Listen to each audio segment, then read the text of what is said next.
بسم الله الرحمن الرحيم قلبتنا ومركلة اتحادي قبرتين مركان مدبدا سوغي ايغي كفير صدي الرماه دحيا للصوماليا مركان ايغي دمعة iyo dulmiga iyo durdurada taala markaan eegay maalin walba sheeko cusub oo mujtamaca Soomaaliyeed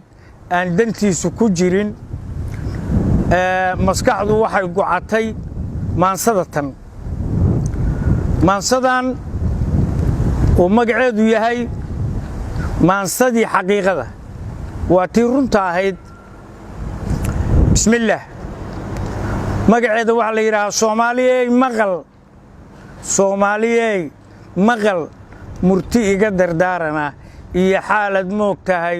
ku muujintiisii tixdoonoo mahduul iyo mala lagu samaynine mudan oo xaqiiqo ah Soomaaliyey maqal oo macnaha fahan isku maqan danteed moog iyadu isku maranay adowgaagu kugu maqan wuxuuna ku makaabsaday midowga haatan loonkee badbaadada la magac baxay malaha wuxuu lacan yahay jabahadihii markii hore qarankeena magac dilay oo murugtayna baday iyo macluusha gaajada kuwa inuu inay ku waayeen adeer Sheekh Xasan baa ka marag furay oo u marxaanti ah inay yihiin afartii jabhadood oo qaranka riday afartaan midda kale waxay tahay mucaarad wuxuu ahaan jiray xukuumadda markaasi muraaday ka eegtaan meelaha qaladku kaga jiro kuwa maanta jooga muran iyo ilaaq iyo maagis iyo dhimooye heedhade maslaxada ma taliyaan arrintaas waa maya idinkaana maraka afarta macneeye midda kale waxay tahay hadduu dani mas'uul yahay Puntland madax yahay maamulkeeda jecel yahay midnimada dadkiisa iyo dawladnimo mug weyn rabo wali madalka soo tagay daafaca madoobiyo ciidanka maagistiisa ayda maxamed mooye wax maslaxad dadkiisa dano iyo mashaariic federaalka kaga maqan isagoo mudici ka ah marna miyaad ka maqasheen taasumay hadday tahay Puntland meedadkeedii ismadii maxaa helay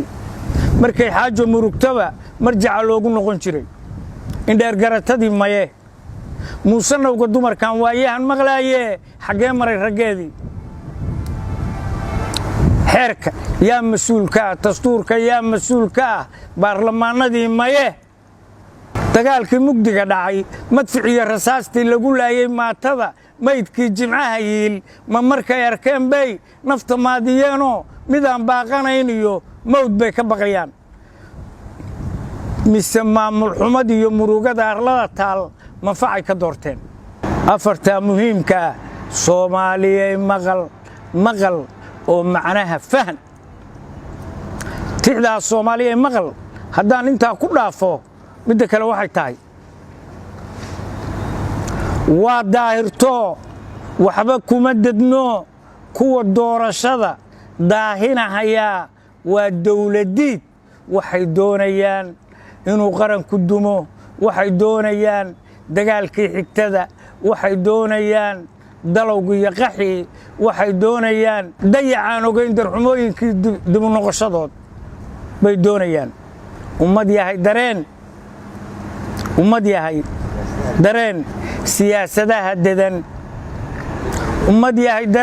siyaasadaha dedan iyo debinaday daalin iyo tuug ku daboolayaan dareen oo markaba u diyaar garow daafaca xornimo ummad yahay dareen duul wada dhasho isu diirego isku diinaho degaankoodu yahay dacalka Afrika dunida ugu wacan inaad tahay dareen daafaco markaa aad baan u salaamayaa ummadda Soomaaliyeed aad baan u jeclahay inay helaan qarannimo kaamila dawladnimo kaamila waxaan jeclahay inay degaan oo nabadoobaan oo nimcadooda la soo baxaan oo qaxootigooda dalowga ay soo noqdo oo ardadoodu wax u barato oo ay nimcaadkooda ku xamdiyaan waxa nimca kii kala gura qaska iyo qabyaaladda iyo qalalaasaha iyo jabhadaha la abuurayo baan ka soo horjeedaa Soomaaliyana mayay tiri maya iyo mayay tiri ma yeelayno bay tiri maanta dawladdeenu mar labaad la dumiyaa kanu muhanayo joog haddii kale mindida ho moogta Soomaali waa dhaaratay waxay ku dhaaratay qarankooda wixii raba inay ka dumiyaan inay daraan seeftooda laakiin waxa ka fiican nabad waxa ka fiican in la iswacyi geliyo waxa ka fiican in la isoga tusaaleeyo waxa ka fiican dagaal in wax wanaagsan la isu sheego kii diida